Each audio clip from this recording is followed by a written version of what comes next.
স্বাগত। আজকে বাংলাদেশ আপনাদের সঙ্গে আছে আমি খালেদ মহিউদ্দিন। নতুন বিএনপিতে ভারমুক্ত হলেন মির্জা ফখরুল ইসলাম আলমগীর। দলের চেয়ারপারসনের ইচ্ছায় পেলেন মহাসচিব পদ, জামিনে মুক্ত হয়ে আজ বাড়িও ফিরলেন তিনি। একই দিনে গ্রেপ্তারি পরোয়ানার মুখে পড়লেন খালেদা জিয়া। এই সময় আজকে আলোচনা বেলা শেষে। কথা বলতে স্টুডিওতে আছেন জগন্নাথ বিশ্ববিদ্যালয়ের উপাচার্য ডক্টর মিজানুর রহমান, আছেন ঢাকা বিশ্ববিদ্যালয়ের আইন বিভাগের অধ্যাপক আসিফ নজরুল এবং লেখক গবেষক ও অধ্যাপক আফসার চৌধুরী। স্বাগত আপনাদের। ডক্টর মিজানুর রহমান, মির্জা ফখরুল ইসলাম আলমগীর পদোন্নতির খুশি উপভোগ করতে পারেননি। আজ আদালতে আত্মসমর্পণ, কারাবন্দী হওয়া, আবার জামিন পেয়ে মুক্তি। বিএনপি রাজনীতি করা এখন এত চ্যালেঞ্জিং কেন, এত কঠিন কেন? আপনিও একসময় রাজনীতি করেছেন, যুবলীগের শীর্ষ পর্যায়ে ছিলেন। আপনার কাছে কি মনে হয়? মির্জা ফখরুল ইসলাম আলমগীর অত্যন্ত ভদ্রলোক এবং সজ্জন ব্যক্তি। উনি একবারে স্থায়ীভাবে বিএনপির সাধারণ সম্পাদক নির্বাচিত হয়, ওনাকে অভিনন্দন জানাচ্ছি। এবং ওনার নেতৃত্বে আমি মনে করি যে বিএনপির যে টানাপোড়েনগুলো আছে, একটা যে বিএনপির মধ্যেও প্রচুর লোক প্রগতির ধারা বা যেটাকে আমরা বলি পিছনের দিকে না টানার যে ধারা আছে, এটার প্রতিনিধিত্ব উনি করবেন এবং এগিয়ে যাবে। আর এইসব জেল মানে কিনা বলা হয় জামিন হওয়াটাও, এগুলো আমার মনে হয় খুব নিত্যনৈমিত্তিক। রাজনীতিতে এমন কোনো আলাদা করে উল্লেখযোগ্য কোনো ঘটনা না। একটা কোইন্সিডেন্ট হয়তো ঘটছে যে আজকে হয়তো অ্যানাউন্সমেন্টটা হয়েছে, আজকে হয়তো হাজিরা দেওয়ার ডেট ছিল, এটা আবার একবার জামিন হওয়া, আবার কিছুক্ষণ পরে জামিন বাতিল হওয়া। মনে হয় কিনা যে বিএনপি করা বা আওয়ামী লীগের বিরোধিতা করা এই সময় রাজনৈতিক ভাবে খুব চ্যালেঞ্জিং? না, বিরোধিতা তো সবসময় বিরোধী দল তো বিরোধিতাই করবে স্বাভাবিকভাবে। এটা একটু কঠিন কিনা? অবশ্যই এটা নিশ্চয়ই আইয়ুব খানের আমলের যে কেনা বলা হয় মার্শাল ল এবং পরবর্তী পর্যায়ে যে রাজনীতি, তার সে তো আর কঠিন না। মানে আইয়ুব খানের আমলের চেয়ে একটু সহজ আমি তো মনে করি। মানে বিভিন্ন সময় বাংলাদেশে এত রাজনৈতিক প্রতিকূলতা গেছে, ৭৫ পরবর্তী সময়ে রাজনীতি করার যে প্রতিকূলতা এসছে, তো আমি মনে করি অনেক ভালো আছে। আচ্ছা, আমরা আরো ভালো প্রত্যাশা করি, কিন্তু একেবারে এটা একটা ইউনিক সিচুয়েশন, খুব সবচেয়ে সর্বনিকৃষ্ট বাজে অবস্থা এরকম মনে করার কোনো কারণ নেই। বাংলাদেশ এর চেয়ে খারাপ অবস্থা বহুবার গেছে। তবে এর মধ্যে দিয়েই আমি মনে করি যে মির্জা ফখরুল তার নেতৃত্ব আরো সুদৃঢ় করবে এবং বিএনপি কে একটা নিজস্ব স্বকীয় ধারায়, এই জামাত এবং মৌলবাদী যে ধারার যে একটা চাপ, এটা থেকে বেরিয়ে এসে সে একটা নেতৃত্ব দিতে পারবে বলে আমি মনে করি। অধ্যাপক আসিফ নজরুলের কাছে জানতে চাইবো যে মির্জা ফখরুল ইসলামের যখন জামিনটি বাতিল হলো, তার সঙ্গে সঙ্গে প্রতিক্রিয়ায় আজকে যিনি সিনিয়র যুগ্ম মহাসচিব পদে পদোন্নতি পেয়েছেন রুহুল কবির রিজভী, তিনি বলেন যে প্রধানমন্ত্রী জঘন্য কাজটি করেছেন, তিনি চক্রান্তের অভিযোগ আনেন। তিনি বলেন যে এই ঘটনা সরকারের গভীর ষড়যন্ত্রের অংশ। এই প্রতিক্রিয়াটিকে আপনি আসলে কিভাবে দেখেন? এটা খুবই নিম্ন শ্রেণীর প্রতিক্রিয়া এবং খুব শোভন না। কিন্তু আপনি যদি ইন আইসোলেশন দেখেন, এটা বলা সহজ। আপনি যদি ইন কনটেক্সট দেখেন, বাংলাদেশের পলিটিক্সে যেই ধরনের কথা ব্যবহার করা হয়, স্বয়ং প্রধানমন্ত্রী থেকে শুরু করে বিরোধী দলের নেত্রী থেকে শুরু, বিরোধী দলের নেত্রী বলতে আমি বেগম খালেদা জিয়াকে বুঝাচ্ছি, প্রতিটা স্টেজে আপনার যেই ধরনের ভাষা ব্যবহার করা হয়, রিজভির ভাষা শুনে আপনার খারাপ লাগতে পারে, কিন্তু খুব হতভম্ব হওয়ার কিছু নাই। এটা বাংলাদেশের পলিটিক্যাল ল্যাঙ্গুয়েজ।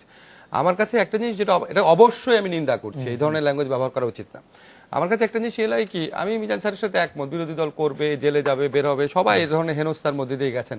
বর্তমানে প্রধানমন্ত্রীও নানান ধরনের হেনস্থার মধ্যে দিয়ে গেছেন উনি যখন বিরোধী দলের নেত্রী ছিলেন। কিন্তু আমার বেদনাদায়ক যেটা লাগে সেটা হচ্ছে আদালত ব্যবস্থার যে আপনার ব্যবহার পলিটিক্সের সাথে সম্পর্কিত যদি হয়ে যায়, সেটা হচ্ছে বেদনাদায়ক ব্যাপার। আমি আইনের শিক্ষক, খুব অল্প পড়াশোনা করেছি, কিন্তু এইটুক বুঝি আপনাকে বেসিক জিনিসটা হচ্ছে আপনি জামিন কাকে দিবেন। জামিন দেওয়ার উদ্দেশ্য হচ্ছে এমন একটা লোককে জামিন দিবেন যে পালিয়ে যাবে না। মির্জা ফখরুল বিদেশে চিকিৎসা করে নিজে ফেরত আসছেন, ওনার পালিয়ে যাওয়ার তো কোনো কারণ নাই। সেকেন্ড হচ্ছে সে যদি আবার ওই অপরাধ করে, এখন আপনার বিএনপির কোনো কর্মসূচি নাই, হঠাৎ মির্জা ফখরুলের মতো একটা লোক, মিজান স্যার বললো, উনি বলবে বিভিন্ন লোকে পেট্রোল বোমা মার, আবার এটা কোনো রকম কোনো চান্স আছে? এটা কেউ বিশ্বাস করবে? থার্ড হচ্ছে যদি আপনি যারা সাক্ষ্য প্রমাণ দিবে তাদেরকে যদি ভয়ভীতি দেখান, মির্জা ফখরুলকে দেখে আপনার মনে হয় সে অস্ত্র টস্ত্র নিয়ে বা ফোন করে হুমকি দেবে পুলিশ অফিসারকে, খবরদার আমাকে দিয়ে করিস না। এবং উচ্চ আদালত জামিন দিয়েছে, দিয়ে বলেছে রেগুলার জামিনটা নিম্ন আদালত থেকে নিতে। কোন বিবেচনায় একটা নিম্ন আদালত মির্জা ফখরুলের মতো একজন সিনিয়র লিডারকে, এবং মিজান স্যারের ভাষায় বলি একটা ডিসেন্ট মানুষকে জামিনটা বাতিল করলো কোন বিবেচনায়? এবং এইরকম যখন ডিসিশন আছে, তখন মনে হয় কি বিচার বিভাগের স্বাধীনতা, বিশেষ করে নিম্ন আদালতের, আদৌ আছে কিনা এটা নিয়ে প্রশ্ন তোলা তো অনেক অবকাশ থেকে যায় এবং এটা খুবই দুর্ভাগ্যজনক।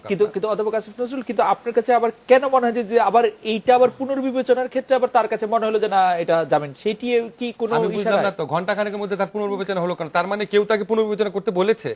নাহলে একটা লোক, আপনি চিন্তা করেন, আমার অ্যাডভোকেট জয়নাল আবেদীনের সাথে কথা হচ্ছিল, তিনি তার আইনজীবী ছিলেন। অ্যাডভোকেট জয়নাল আবেদীন যখন আবার পুনর্বিবেচনার বিষয়টি সামনে এনেছিলেন, তখন তিনি বলেছেন যে তিনি শুধু, আপনি যে তিনটির কথা বলেছেন শুধু সেটিই না, তিনি একটু অসুস্থ বটে। তখন ওই বিবেচনায় কোর্ট তাকে বলেছে যে তিনি যদি অসুস্থ হন তবে তো তার জামিন পাওয়া। এটি অ্যাডভোকেট জয়নাল আবেদীনের ভাষ্য। আমি আমরা একটা ভদ্র ব্যাখ্যায় গ্রহণ করে নিলাম, বাট একটু রহস্যজনক। শারীরিকভাবে এবং এটা এটা পৃথিবীর অসুস্থ, এটা তো- এটা নরমাল কোর্ট সিস্টেমে এটা হতে পারে না। একজন বিচারক এত এত অস্থির চিত্তের হবেন? উনার আপনার মির্জা ফখরুলকে দেখে অসুস্থ মনে হয় নাই? এবং ওই সময় কোনো পিটিশনে মির্জা ফখরুল অসুস্থ এটা বলা হয়নি? শোনেন, মির্জা ফখরুল যে অসুস্থ এটা কি বিচারক কি বাংলাদেশে বসবাস করেন না?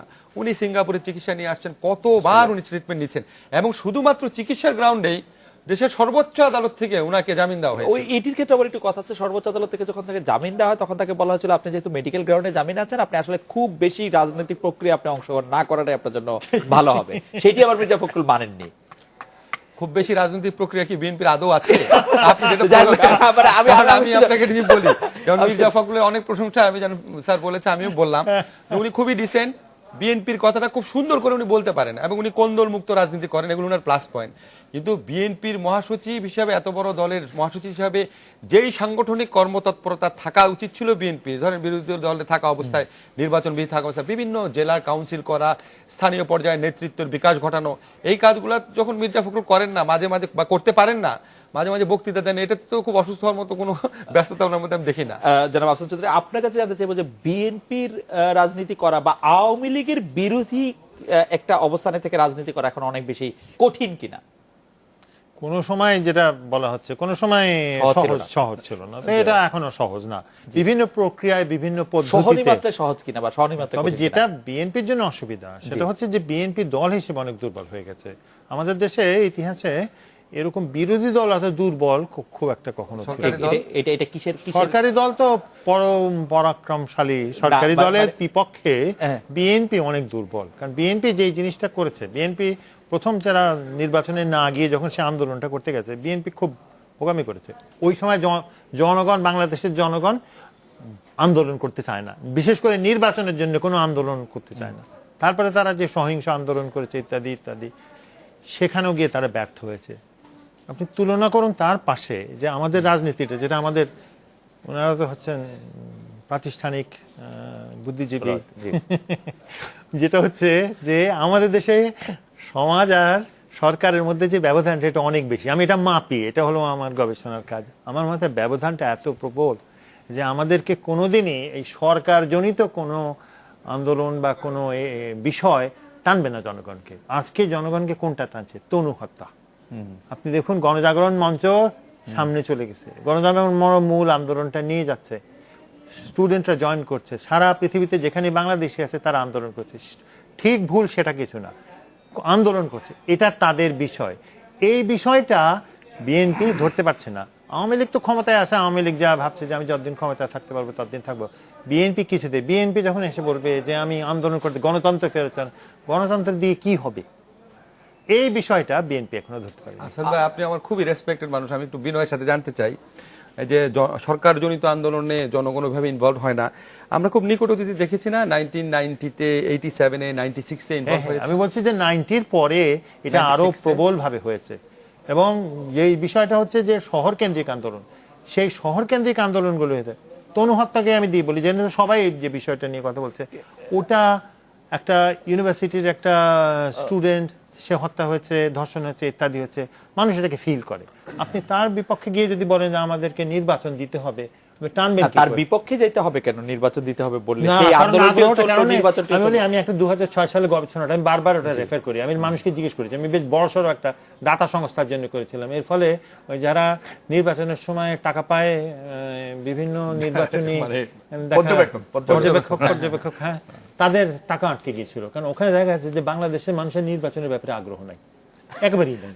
বাংলাদেশের মানুষের সঙ্গে দারিদ্র্য বিমোচনের সম্পর্কটা সবচেয়ে আমি গভীর। অবশ্যই নির্বাচনের ব্যাপারে আগ্রহ আছে কিনা, কিন্তু জনাব আফসার চৌধুরী যে খুব কম। আচ্ছা, আমি মেনে নিলাম, খুব কম। যে প্রসঙ্গটি তুলেছেন সেটি ব্যাপারে আমি চট করে অধ্যাপক মিজানুর রহমানের একটু মন্তব্য জানতে চাই। আপনিও কি মনে করেন যে বিএনপি 2014 সালের নির্বাচনে গিয়ে ভুল করেছিল না গিয়ে? না, অবশ্যই এটি একটি রাজনৈতিক ভুল কিনা এটি মনে করেন? অবশ্যই এটা মহাভুল। কিন্তু আপনার কাছে কেন মনে হয় যে রাজনৈতিক ভুল যদি হয়ে থাকে, যারা সেই ভুল করেছেন, মির্জা ফখরুল ইসলাম আলমগীর তাদের মধ্যে একজন, রুহুল কবির রিজভী তাদের মধ্যে একজন, তাদের প্রমোশন হলো, তারা আমার মনে হয় না বিএনপির একবারে চূড়ান্ত ডিসিশন যেটা রুহুল কবির রিজভী লেভেলে বা এটা লন্ডন থেকে ডিসিশন আসছে, এই ঢাকায় এগুলো ডিসিশন হয়নি।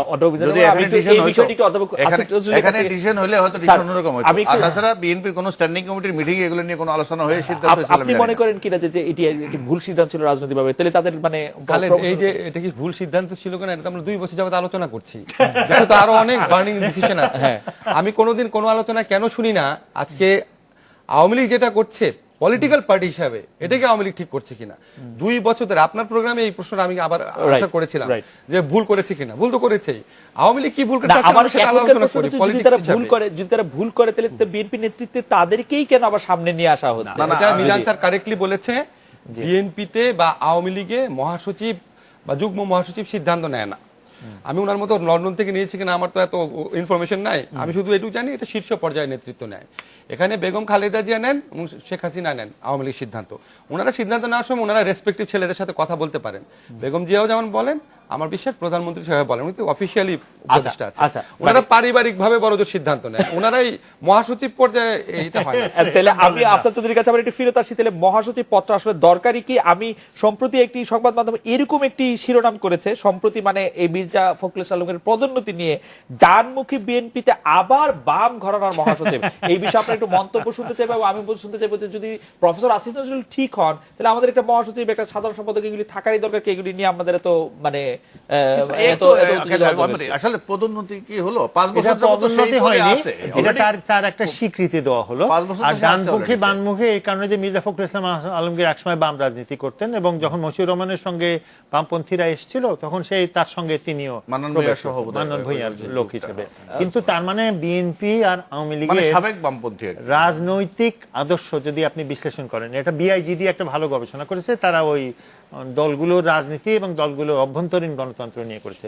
তার বছর দুইটা দলের মধ্যে পার্থক্য খুঁজে পাওয়া সম্ভব না। প্রফেসর মিজানুর রহমান, আপনি কি এটাতে দ্বিমত পোষণ করেন যে আমাদের এই মহাসচিব বা দুটো দলের মধ্যে পার্থক্য কোন জায়গায়? তাদের পার্থক্য হচ্ছে 71 একটা পক্ষের শক্তি, একটা বিপক্ষের শক্তি। কিন্তু দলের ভিতরে গণতন্ত্রের প্রশ্নে একটা পার্থক্য করা যায় না প্রফেসর মিজানুর রহমান। না, আমি মনে করি না। আওয়ামী লীগের সভাপতি মণ্ডলী, তারপরে ওয়ার্কিং কমিটি এগুলো কার্যকর, এগুলোর সভা হয় এবং সভাতে ডিসিশন হয়, ডিসকাশন হয়, আলোচনা হয়, এগুলো আমরা দেখি। কিন্তু আমি জানি না বিএনপির ওরকম ভাবে সিদ্ধান্তগুলো। আর সবচেয়ে বড় কথা হচ্ছে আমি জানি না, এই যে কাউন্সিল অধিবেশন হলো, কাউন্সিল অধিবেশনে এগুলো কি খোলামেলা আলোচনা হলো যে এই 2014 এবং 15-তে যে আন্দোলন করতে গিয়ে চরম ব্যর্থতা, এত লোক, সেগুলোর জন্য দায়ী কে চিহ্নিত করা হয়েছে? রাজনৈতিক, আমি কোনো রাজনৈতিক যে কোনো কাউন্সিলে দুইটা, একটা হয় সাংগঠনিক সিদ্ধান্ত আর রাজনৈতিক সিদ্ধান্ত, একটা রাজনৈতিক একটা ঘোষণা আসে। তো এরকম কোনো ঘোষণা আমি দেখি নাই যে এই ভুলগুলো আমরা করছি, বা তৃণমূল থেকে নেতারা এসে বললো যে এটা এইভাবে করতে পারিনি। আমি যদি গাইবান্ধার লোকরা বলতো যে কিভাবে ওখানে না, কোনো রাজনৈতিক ঘোষণা কিন্তু আসেনি। রাজনৈতিক ঘোষণা আসে নাই, কিন্তু কাউন্সিলররা আলোচনা করেছে। আমি এখানে দ্বিমত প্রকাশ করছি এই কারণে যে আমি গবেষণার মানুষ, আমি মাস্টার ইচ্ছে গবেষণা, আমি পত্রিকায় দেখি এই কথা। না, আমি যতগুলো গবেষণা দেখেছি, বিশেষ করে অভ্যন্তরীণ গণতন্ত্রের উপর অনেক হয়েছে। এই কারণ কি হচ্ছে, দাতারা একটু চিন্তিত। আজকে যারা এসে বলছে যে গণতন্ত্র যদি দলের মধ্যে না থাকে তাহলে দেশে গণতন্ত্র থাকবে কি করে? কোন একটা স্টাডিতে লোকে দেখা আমাকে যেখানে বলা হয়েছে যে আওয়ামী লীগ অথবা বিএনপির অভ্যন্তরীণ গণতন্ত্র আমি বিএনপিতে কম থাকতে পারে আওয়ামী লীগের তুলনায়, কিন্তু তাই বলে ওটা যে পাস করার মতো গণতন্ত্র খুব জরুরি, খুব জরুরি। মানে এটা কি দলের জন্য জরুরি নাকি শাসনের জন্য জরুরি? দেশের জন্য জরুরি। না, শুধু হয়তো দেশের জন্য জরুরি, কিন্তু দলের জন্য তো আমি হয়তো দলের জন্য জরুরি। দলের জন্য এই কারণে যে দুইটা দলের মধ্যে গণতন্ত্র নাই, তারাই তো 40 বছর দেশ শাসন করে। আমি একটু ভিন্নভাবে বলি। দলের জন্য জরুরি কেমনে আমি বুঝবো? গণতন্ত্র বিষয় না, বিষয়টা হচ্ছে যদি যে কোনো সিদ্ধান্ত, ডিসিশন মেকিং প্রসেসটা যদি একটা আলোচনা করে সিদ্ধান্ত হয়, এটা অপেক্ষাকৃত বেটার ডিসিশন হয়। সেটা রাজনৈতিক দলেও যদি হয়, পরবর্তী পর্যায়ে এই দল যখন সরকারে আসে তখনও কিন্তু কনসালটেটিভ ডিসিশন মেকিং প্রসেসটা কাজ ইফেক্টিভ হবে বলে ধারণা করা হয়। এছাড়া এটা আর আমাদের সাথে গবেষক আফসার চৌধুরী আছেন, তিনি গবেষণার কথা বললেন। আমি সাধারণ বিবেচনা থেকে বলি, আমি দেখি নাই যে এরকম কোন মানে কালেকটিভ ওয়েতে ডিসিশন নেয়ার কোন উদাহরণ নেয়ার আগে। আমরা একটা বিরতি নিচ্ছি, বিরতির পর প্রফেসর আসিফ নজরুল, আমরা যখন ফিরবো তখন আপনার কাছে এই বিষয়ে আপনার মন্তব্য জানতে চাইবো। আমি একটু বাড়তি জিনিসও আপনার কাছ থেকে একটু জানতে চাইবো, যেটি আপনাকে দিয়ে শুরু হয়ে আপনাদের তিনজনই একটু বলবেন যে রাষ্ট্রধর্ম, ধর্মভিত্তিক রাজনৈতিক দল সহ সংবিধানের উপাদানগুলি বিবেচনা করলে এখন আওয়ামী লীগ, বিএনপি ও জাতীয় পার্টির আদর্শ কি আর আলাদা করার কোনো সুযোগ আছে কিনা। আমরা এটা বিরতি নিয়ে ফিরছি আপনার কাছে।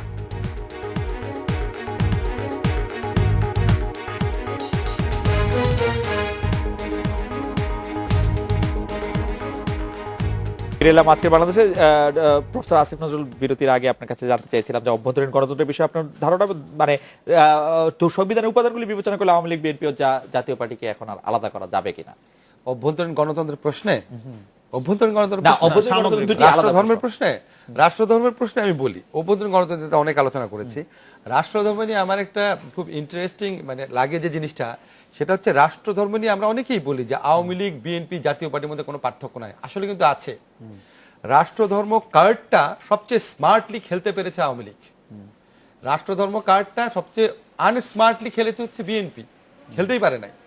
আর জাতীয় পার্টি হচ্ছে মাঝামাঝি, জাতীয় পার্টির ব্যাপারটা অনুল্লেখ্য হয়ে গেছে। আপনি দেখেন কেন আমি বললাম, দেখেন আপনি যদি বাংলাদেশ সংবিধান খুব ভালো করে দেখেন আপনি খুব অবাক হয়ে যাবেন। অনেকে বলে কি যে আওয়ামী লীগ সরকার এরশাদের রাষ্ট্রধর্মই রেখেছে, নো, রাখে নাই। আপনি যদি কনস্টিটিউশন ভালো করে পড়েন, এরশাদের আমলে ছিল রাষ্ট্রধর্ম ইসলাম, তবে অন্যান্য ধর্ম শান্তি সম্প্রীতির সাথে পালন করলে করা যাবে, মেয়ে শব্দটা ছিল। শেখ হাসিনার আমলে সে সংবিধান সংশোধন করতে বলা হয়েছে রাষ্ট্রধর্ম ইসলাম, তবে অন্যান্য ধর্মের সমান মর্যাদা এবং অধিকার থাকবে। তার মানে এটা নামে মাত্র বলা হয়েছে। বিসমিল্লাহির রহমানির রহিম দুইটা মিনিং করা হয়েছে, একটা মুসলমানদের জন্য, একটা অমুসলমানদের জন্য। আপনি এরকম নানান কন্ট্রাডিকশন আছে। এবং আমার নিজের কাছে যেটা মনে হয়েছে, এখানে আওয়ামী লীগের মধ্যে, এই আওয়ামী লীগের মধ্যে একটা বিরাট সঠতা এবং হিপোক্রেসি কাজ করে। তারা এমনভাবে কনস্টিটিউশনটা রেখেছে এবং এমনভাবে এই কার্ডটা প্লে করে, যখন প্রয়োজন পড়বে তখন তারা ধর্মের প্রতি অনুরক্ত এটা যেন দেখানো যায়, যখন প্রয়োজন পড়বে তখন তারা যে সেকুলার এটা যেন দেখানো যায়। তাদের মূল উদ্দেশ্য হচ্ছে ক্ষমতায় থাকা যে কোনোভাবে। বিএনপিরও মূল উদ্দেশ্য ক্ষমতায় থাকা যে কোনোভাবে, কিন্তু ক্ষমতায় থাকা যে কোনোভাবে এইটার জন্য ধর্ম কার্ডটা যেভাবে আওয়ামী লীগ খেলেছে, এই স্মার্টনেসের ধারে কাছে বিএনপি যেতে পারে। মানে সেটা আরেকটু যদি ব্যাখ্যা করেন যে বিএনপি কোথায় নিজেদেরকে আনস্মার্ট প্রমাণিত করলো। বিএনপি একই সাথে সেকুলার এবং একই সাথে ধার্মিক দুইটাই হতে পারবে না। মানে তারা শুধু ধর্মকার্ডটা ওইভাবেই খেললো যে আওয়ামী লীগকে ভোট দিলে দেশ হিন্দু রাষ্ট্র হয়ে যাবে, দেশের শাখা চিহ্ন, ওরা ধর্মকার্ডটা এইভাবে খেললো, এইভাবেই খেললো। এটা বলে তারা দেশে ধরেন যারা একটু প্রগতিশীল অংশ আছে, যারা অগ্রসর চিন্তার মানুষ আছে, তাদের একটা শত্রুতে পরিণত হয়েছে, তারা শুধু ধর্ম কার্ড খেলছে। আচ্ছা। আর আওয়ামী লীগ যেহেতু দুইটা কার্ডই খেলে, সেকুলার এবং ধর্ম দুইটাই, আচ্ছা, ফলে আওয়ামী লীগ প্রয়োজন পড়লে এদিকে একটু শিফট করে, প্রয়োজন পড়লে এদিকে একটু শিফট করে। এখানে হচ্ছে আওয়ামী লীগের স্মার্ট। না, আমি একেবারে এটা ভিন্নমত করতেছি। আসলে আজকে যেটা বিএনপি, এটা হচ্ছে একদম ওই সেই দ্বিজাত তথ্যের ভিত্তিতে পাকিস্তান সৃষ্টিকারী মুসলিম লীগের যে আদর্শ, সেই আদর্শের বিএনপি। এটার সাথে আওয়ামী লীগ আওয়ামী লীগ ওই মুসলিম লীগ থেকে বেরিয়ে এসে আওয়ামী লীগের যে ধারা, এই ধারাটা সম্পূর্ণ একটা ভিন্ন ধারা। ওটা ধর্ম থেকে রাষ্ট্রধর্ম বাদ দিলেন না কেন? রাষ্ট্রধর্ম কোর্ট বাদ দিল না কেন? না, কোর্ট কেন দিবে? আওয়ামী লীগ সংবিধান সংশোধন করে বাদ দিবে। রাষ্ট্রধর্ম বাদ দিয়ে যাতে মানে একটা এই যে হেফাজতকে লাগাই দেওয়া যায়, এটাই পলিটিক্যাল এক্সপেরিয়েন্স। অবশ্যই পলিটিক্স তো এটাই হবে। পলিটিক্স কি করে? আমি একটা বিশৃঙ্খলা সৃষ্টি করার জন্য পলিটিক্স করবো আমি কেন? এটা হচ্ছে একেবারে সততা। এরশাদ সাহেবকে তো আদালত কর্তৃক ঘোষিত একটা উপাধি তাকে দেয়া যায়, আদালত মনে হবে কিনা জানি, কারণ তাকে চুরির দায়ে জেল খাটছে সে। অতএব এই চুরির দায়ে যে জেল খাটে তাকে কি বলা হয়? বলা তো মানুষ। হ্যাঁ, সেই একেবারে এটাকে নিয়ে আসা হয়েছে। আসলে এই মানে চরম একটা মানে হঠকারী সিদ্ধান্ত হচ্ছে এটা, অর্থাৎ আমরা এবং অপ্রয়োজনীয়, এবং অপ্রয়োজনীয়। অর্থাৎ রাষ্ট্রধর্ম হওয়ার আগেও আমরা মুসলমান ছিলাম, পরেও আমরা মুসলমান। যেটাকে চরম হঠকারী সিদ্ধান্ত বলা হচ্ছে, যেটাকে অপ্রয়োজনীয় বলা হচ্ছে, সেটা আবার থেকেও যাচ্ছে, বিষয়টা কেমন স্যার? না, এটা হ্যান্ড প্রবলেমটা হচ্ছে যে ওখানে এই যে এটা নিয়ে যখন আরো পলিটিক্স হবে, আমি তো এখন সেই পলিটিক্সকে কি আমি আমার আদর্শের জন্য কম্প্রোমাইজ করব? কোনো কম্প্রোমাইজ না। আসিফ নজরুল যেটা বলছে, ওই এরশাদের যে রাষ্ট্রধর্ম যেটা রাখছিল, এটা এখন আর নাই, বরং এটার মধ্যে এখন সব ধর্মের, ওটা বরং আসিফ নজরুল সংবিধান রাষ্ট্রধর্মের নামটা রাখা কি তাহলে তো জনাব আসিফ নজরুলের তত্ত্বটা একটু দাঁড়িয়ে যায়, কারণ উনি বলছেন যে যখন যেটা ব্যবহার করা, সেই ব্যবহারের দুটো জায়গায় থাকলো, পলিটিক্স ফ্লেক্সিবিলিটি থাকবে, ব্যবহার অবশ্যই করবে। পলিটিক্স মানে আপনি একমতই পোষণ করছেন। Politics by definition it is the way of getting power. Okay, nothing okay, else. Politics এর একটাই, and power is simply that influencing people and that আমার মনে হয় fair enough, আপনি এটি- influencing people, it is the আপনি- politics. আপনি এটি এর মধ্যে বলেছেন। অন্য কোনো আমি নতুন আদর্শ সংজ্ঞা পলিটিক্সের আমি দেওয়ার কোনো একটু সুযোগ নেই। আফসান চৌধুরীর ইট ইজ কাছে সিম্পলি ওয়ে অফ গেইনিং পাওয়ার। আমি যদি একটু আফসান চৌধুরীর কাছে যেতে চাই, আমি আফসান চৌধুরীর কাছে প্রশ্নটি এরকম করতে চাই, বাংলাদেশে ধর্মীয় অনুভূতির রাজনীতি ভোটের হিসাবে কতটা গ্রহণযোগ্য, কতটা ফায়দা পাওয়া যায়, রাষ্ট্রধর্মের প্রেক্ষাপটটা মাথায় নিয়ে যদি একটু বলেন।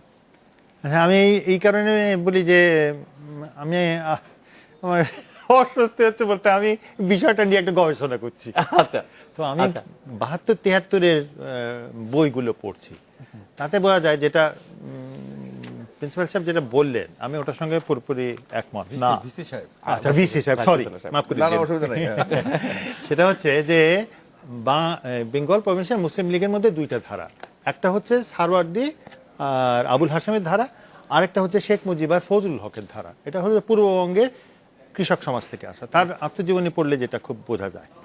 72-73-এ যারা কিন্তু এই সংবিধানটা রচনা করেছিল, আমি এই জন্যই বলছি যে ওখানেই লেখা আছে, বলছে যে পশ্চিমের শ্রেষ্ঠ ভাবনাগুলো হচ্ছে গণতন্ত্র, আমাদের যেটা সংবিধানের মূল কথা, সেগুলো সবই হচ্ছে পশ্চিমা ভাবনা, এবং এটাই হচ্ছে অবধারিত, এটাই হচ্ছে উন্নত ধারণা।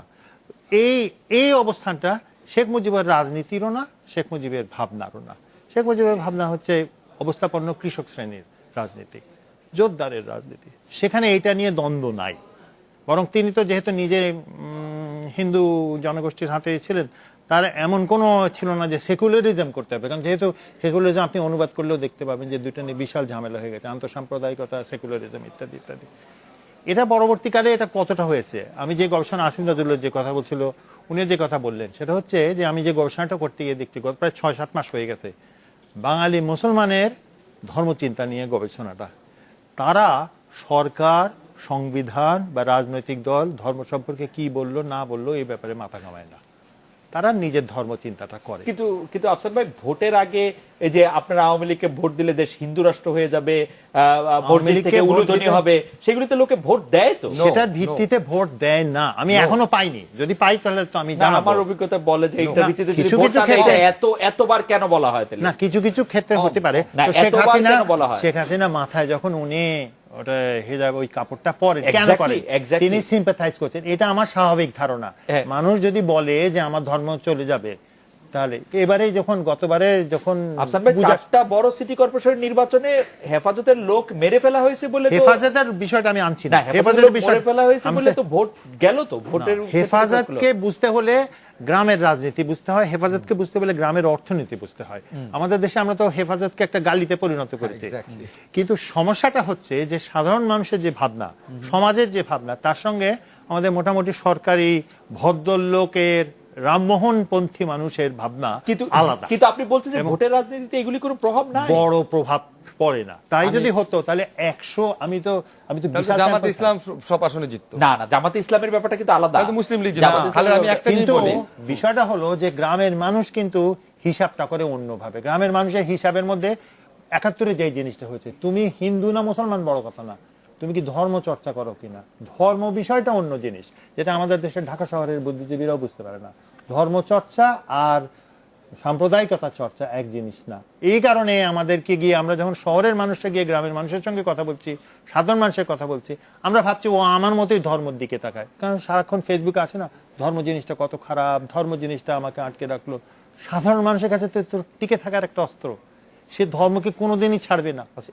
প্রফেসর আসিফ নজরুল, আমরা কি একটা বিরতি নিয়ে এসে আমি শুরু একটা করেন? লাইন একটু জি, বলবো জি, আপনাকে। please, please, please. আমি আপনাকে বলি যে ধরেন বিএনপি যদি বলে আওয়ামী লীগকে ভোট দিলে দেশ হিন্দু হয়ে যাবে, উলুধ্বনি হবে, এটা মানুষকে কিছুটা ইনফ্লুয়েন্স করে, কিন্তু শুধুমাত্র এই ইনফ্লুয়েন্সে আমি চিন্তা করলাম আমি আওয়ামী লীগকে ভোট দিব, কিন্তু এই কথাটা বেগম খালেদা জিয়া বলেছে দেখে আমি সাথে সাথে সিদ্ধান্ত চেঞ্জ করে ফেলি না। আমি কি বোকা? আমি যে ভোটার, আমি তো আওয়ামী লীগের পারফরমেন্স দেখি। আওয়ামী লীগের নেত্রী ঘোমটা দিলেন নাকি, উনি নামাজ পড়েন নাকি, উনার ধর্ম সম্পর্কে বক্তব্য কি, এবং অন্যান্য বাকি অনেক ফ্যাক্টর কাজ করে। এখানে আমি বলছি এটা এক্সক্লুসিভ ফ্যাক্টর না, তাহলে বিএনপি নেতৃত্ব থেকে এটা এত বেশি বলা হয় কেন? এত বেশি কবে বলা হয়েছে?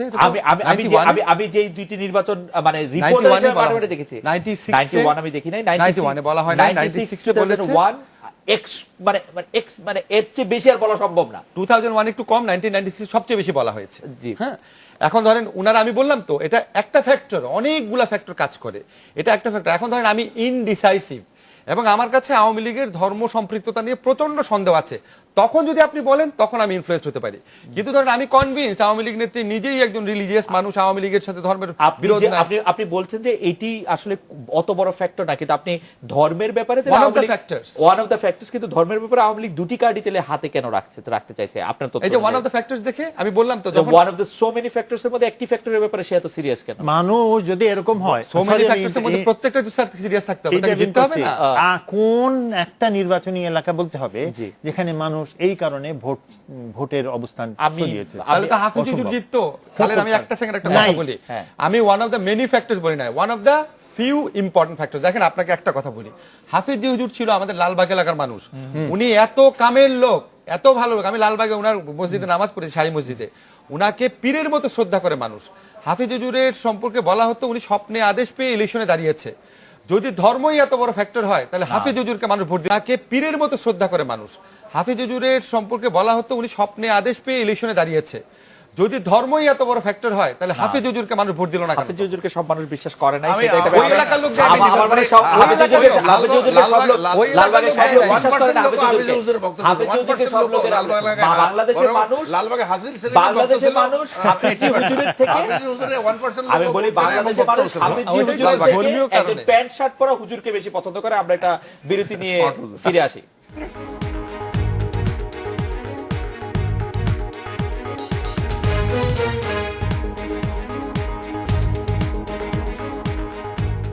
ফিরে এলাম আজকের বাংলাদেশে। আমি প্রফেসর মিজানুর রহমান আপনার কাছে জানতে চাইবো যে দুই মন্ত্রীর সাজা পাওয়া বিষয়ে আজ আওয়ামী লীগের একজন বড় নেতা সুরজিৎ সেনগুপ্ত বলেছেন যে দুই মন্ত্রীর ঘটনায়, আমি তাকে উদ্ধৃত করছি, বর্তমান সরকার সকলেরই বহুত ক্ষতি হয়েছে। এই ক্ষতিটি আসলে কিরকম, আপনি কি মনে করছেন? না, সেটা তো আসলে আদালত নিয়ে কথাবার্তা বলার বিষয়টা অনেকদিন থেকে হয়ে আসছিল, যে আদালত অবমাননা হয় এরকম বিভিন্ন বক্তব্য বিভিন্ন সময় লোকজন দিচ্ছে এবং আদালত তাদেরকে সমন করছিল। আবার ওইদিকে আদালতের হয়তো এই দুইজন মন্ত্রীর কথা হয়তো মিডিয়াতে আসছে, কিন্তু আদালত নিয়ে কিন্তু মানুষ অনেক কথাই বলতেছে যেগুলো হয়তো মিডিয়াতে আসে না বলে আদালত শুনতে পাচ্ছে না। আমি যেটা বলার চেষ্টা করি, আমাদের আদালত নিয়ে আমরা যারা কথা বলি সেটাও একটু সতর্কতার সাথে বলা উচিত। আর আদালতে যারা অনির্বাচিত বিচারপতি যারা, তাদেরও আমরা মনে করি যে একটা লেভেল থাকা উচিত। আমরা বিচারপতি হাবিবুর রহমান শেলী, বিচারপতি মোস্তফা কামাল হায়দার, আমরা এই বদুল হায়দার, এরকম খায়রুল হক, এই লেভেলটা যাতে আমরা মেনটেন করি। কারণ আমরা যদি সবাই সব কথা বলা শুরু করি তাহলে দুই দিকের থেকে এই দুইজন হয়তো কথা বলছেন, মিডিয়াতে আসছে, এটা বিচারপতিদের দৃষ্টিতে আসছে, এর বাইরে কিন্তু যেগুলো কথা হচ্ছে এগুলো কিন্তু বিচারপতিরা বা কোর্ট দেখতে পাচ্ছে না। কথা তো হয়ই, কারণ আমরা চাইবো যে প্রত্যেকে যার যার জায়গায় যে সম্মানটা আছে এটা নিয়ে থাকুক। ওই দিক থেকেও অত বেশি কথা, কারণ আমি গতকালকে একটা মিডিয়াতে বলছিলাম, আমি যখন ছোটবেলায় আমার বন্ধু ছিল কুমিল্লা ডিস্ট্রিক্ট জাজের ছেলে, আমাদের সাথে কথা বলতো না, যার সাথে আমাদের সাথে কথা বলতো না, উনি কোনোদিন বাজারে যেতেন না। তো যারা বিচারপতি হবেন তাদের সম্মানটা আমি মনে করি কথা কম বলার মধ্যে, কারণ কথা যখন বেশি হয়ে যায় এটার আবার সমালোচনা।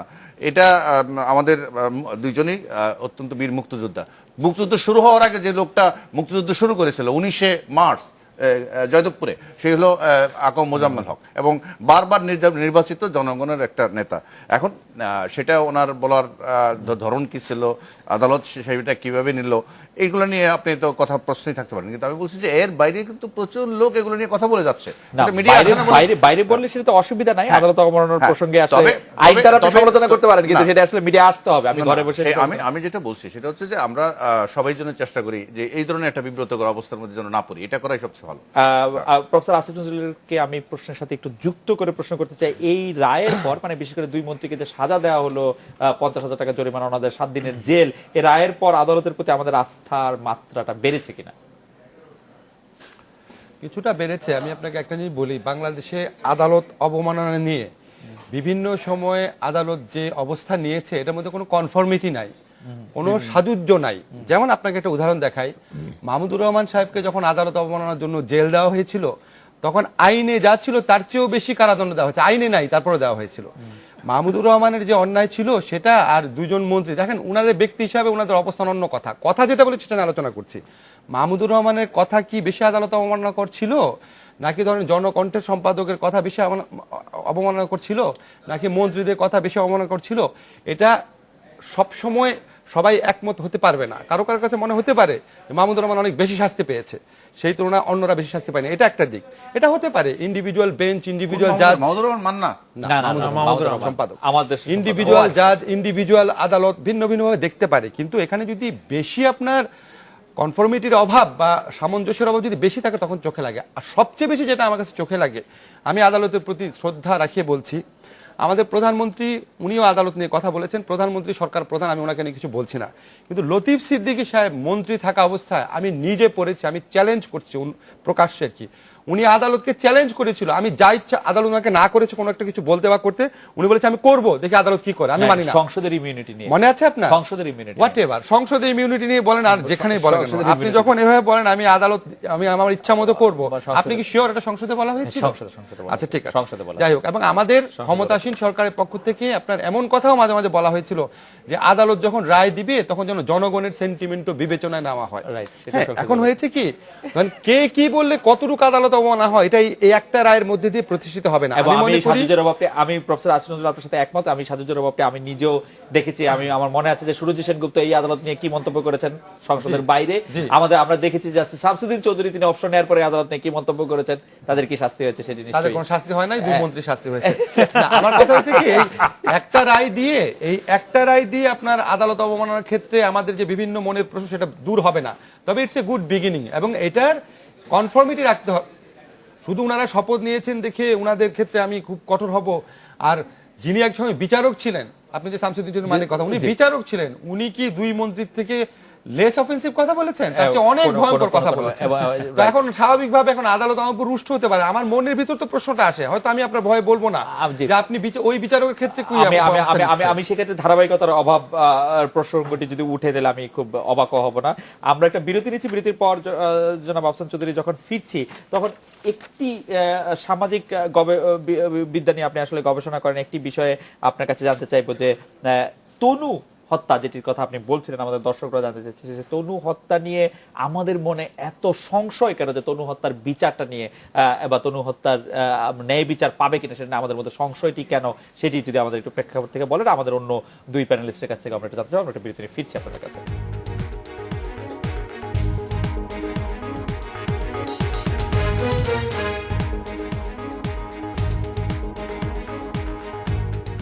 ফিরে এলাম আজকে বাংলাদেশে। জনাব আফসান চৌধুরী, আপনার কাছে জানতে চাইবো যে আমরা বিরতির আগে তনু হত্যার যে বিষয়টি, সেইটি ক্ষেত্রে যে আমাদের তার বিচার হবে কিনা সেটি যে সংশয়, সেটি কেন আমাদের মনে এত হচ্ছে, আমাদের দর্শকরা প্রশ্ন করছেন আমরা সারাদিন।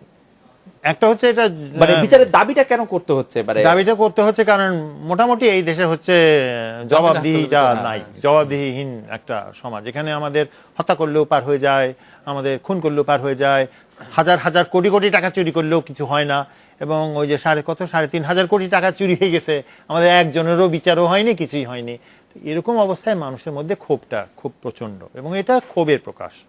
অন্য যেটা হয়েছে যে সাধারণত যেটা সাগররণী হত্যাকাণ্ড, আমরা যেটা সাংবাদিক ছিলাম আমাদের জন্য খুব একটা বড় বিষয় ছিল।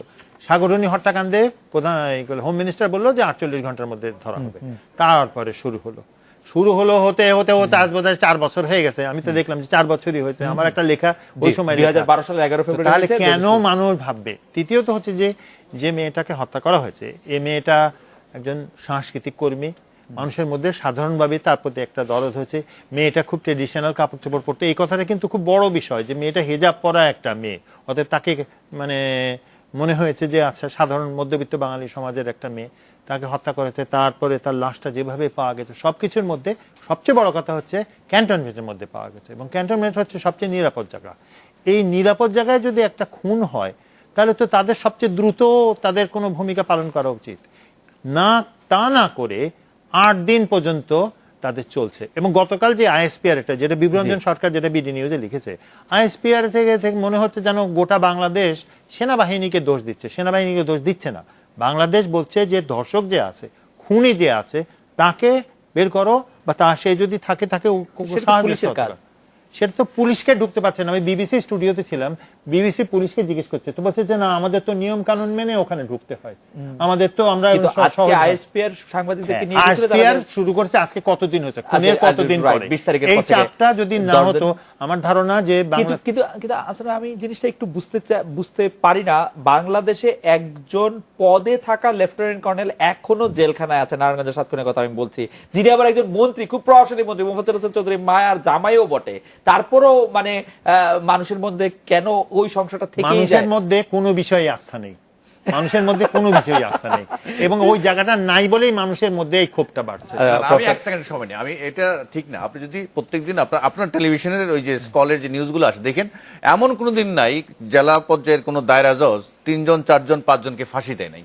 প্রত্যেকদিন আপনি দেখবেন যে কিন্তু নোয়াখালী, মানুষের মধ্যে যে কুষ্টিয়া, আস্থাটা একটু কম স্যার, না, না, এটা আপনি মানুষের মধ্যে কি আস্থা? আমি যেটা হচ্ছে যে ঘটনাটা আসলে ওইটাই, যে একটা ক্যান্টনমেন্টের খুব আমরা নিরাপদ জায়গা মনে করি, সেখানে ঘটনাটা ঘটছে।